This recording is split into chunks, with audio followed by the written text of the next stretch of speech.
Stockholm, Sweden has many examples of stainless steel bridges built to stand the test of time, adding style and functionality without detracting from the local environment.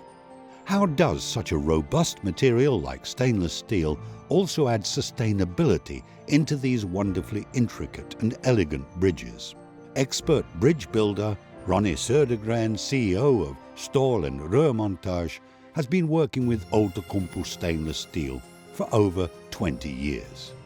Here are his views on how he masters the challenges of designing and building environmentally friendly stainless steel bridges. Stainless steel, unlike ordinary steel, does not require any surface treatment. Therefore, a stainless steel bridge has no need for maintenance. When the designs demand high strength in combination with long durability, we know that Outokumpu steel is both easy to process and of the highest quality. Outokumpu stainless steel duplex also has clear lifetime cost advantages over a 120-year lifetime compared to wood and carbon steel bridges, saving more than 60% with much lower maintenance needed. Plus, it's 100% recyclable.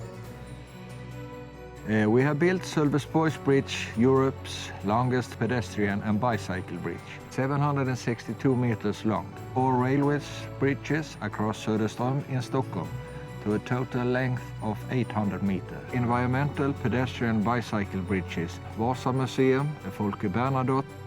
The bridges of the future will be more environmentally adapted.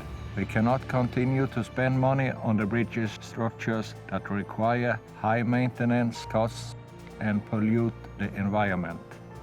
In terms of the design, one must shift the design thinking from carbon steel to the properties of stainless steel by utilizing the higher strength. Think of the environment, think stainless steel.